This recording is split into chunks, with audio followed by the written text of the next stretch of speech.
Isang nakababahala na kababalaghan sa pagtaas. Sa mga nakalipas na taon, nagkaroon ng nakababahala na pagtaas sa mga kaso ng pagnanakaw at pag-atake sa mga YouTuber at influencer sa buong mundo. Ang bagong kriminal na kalakaran na ito ay nagdudulot ng malaking pag-aalala para sa kaligtasan ng mga personalidad na ito at ang epekto nito sa kanilang mga komunidad. Bakit sila layunin? Karaniwang inilalantad ng mga YouTuber at influencer ang mga detalye ng kanilang mga personal na buhay sa kanilang mga social network, gaya ng kanilang mga lugar ng tirahan, mga gawain, at mga biyahe. Ito, sa kasamaang palad, ay ginagawa silang madaling mga target para sa mga kriminal na naghahanap upang kumita ng mabilis na kita o kahit na katanyagan sa pamamagitan ng katanyagan ng influencer. Mga mode ng operasyon. Ang mga pagnanakaw laban sa mga YouTuber at influencer ay maaaring magkaroon ng iba't ibang anyo, mula sa mga armadong pagnanakaw sa mga pampublikong kalsada hanggang sa pagnanakaw sa kanilang mga tahanan o pagnanakaw ng kanilang mga ari-arian. Sa ilang mga kaso, ang mga kriminal ay gumamit pa ng mas detalyadong mga pamamaraan, tulad ng mga virtual na kidnapping o computer hack. Mga kahihinatnan para sa mga biktima.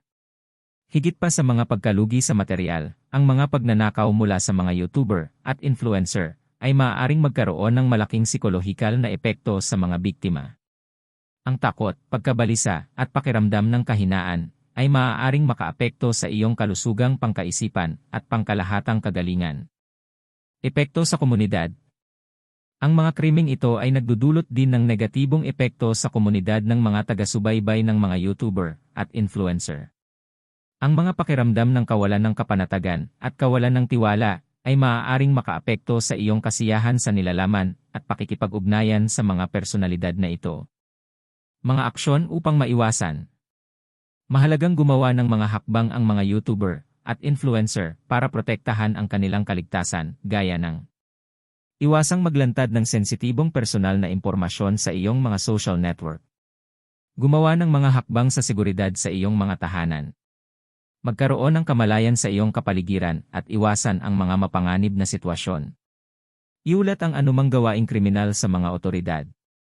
Pananagutan sa lipunan.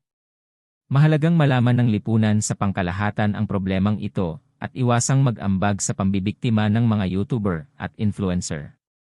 Ito ay nagpapahiwatig. Iwasang magbahagi ng personal na impormasyon tungkol sa mga personalidad na ito nang walang pahintulot nila. Iulat ang anumang nilalaman na nag-uudyok ng panliligalig o karahasan laban sa kanila. Isulong ang kultura ng paggalang at pagpaparaya sa mga social network. Sa kabuuan, mahalagang magtulungan upang maiwasan ang bagong kriminal na trend na ito at protektahan ang mga YouTuber at influencer na mga miyembro din ng aming komunidad at karapat-dapat na mamuhay ng ligtas.